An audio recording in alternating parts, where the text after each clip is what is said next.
Hi, I'm Matty from Future Forests and I'm going to show you how to plant your Bareroot fruit trees. When planting fruit trees, it's important to choose the absolute best location you can for them. Here we're planting an apple tree, and when you think of a fruit garden or a fruit tree, you're thinking sun and shelter. So if you can find the best spot that will give most to those trees, then you're going to get the best value out of them.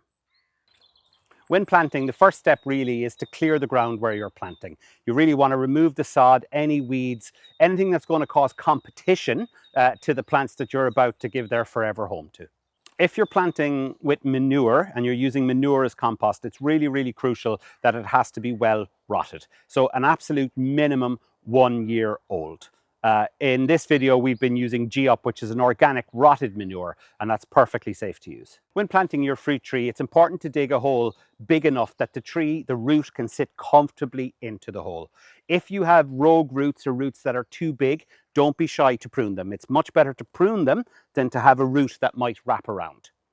Depth-wise, you'll see the old soil mark on the base of the tree just above the root, and that's where you're going to be aiming for. Never, ever cover the graft. Now, with fruit trees, I do like to put in a small bit of compost with them just to give them that extra bit of a burst. Once you fill the soil back in, it's good to firm the plant right in. You've really got to firm it so that it's not going to sway in the wind. And as you firm it, I like to give the tree just a little tug up, which will make the roots splay out and hopefully create better growth. I always think it's a good idea to stake and tie, especially your fruit trees and your ornamental trees. They're quite big and they're prone to blowing over. So give them a stake or tie. You might only need to leave the stakes and ties on for 2 to 3 years. Once the trees are firm in the ground, you can remove them. If you can, I think it's always a good idea to try and mulch your trees after you've planted.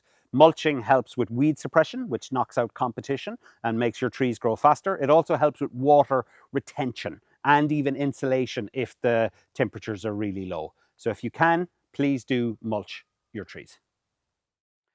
In Ireland, we obviously get a lot of rain, and I think people have this idea that you don't need to water much, but more and more we are getting dry spells, especially around April, May, and that's exactly when freshly planted bare root trees and shrubs really need the moisture. So don't forget to water in the first few months of their lives. If we get a dry spell, you'll have to be watering and soaking them at least once or twice a week. If you have rabbits or hares in your garden, you might want to consider tree guards or rabbit spirals to protect the trees. We mostly have our fruit trees pre-pruned before they're delivered out to customers. But in the instance that they're not pruned, we really would advise people to prune them. Apples and pears and a lot of fruit trees in general love pruning. They respond to it. So in this video, this was a 2-year-old fruit tree, and I've pruned it towards an outward facing bud, reducing the branches by about a half. This will create a branch network that over time will produce fruiting spurs and much more fruit for you. And of course, it's very important to remember that stone fruits like plums and cherries are different to apples and pears. And after they get their formative pruning in the spring, ongoing, they're best pruned in the middle of summer and, if you can, in dry weather. Once you've planted, obviously trees are still fresh and the roots have not fully established in the ground. So it's a really good idea, especially if you've had some inclement weather, a lot of wind, maybe some frost, go and check your plants. They may need healing in, they may need refirming.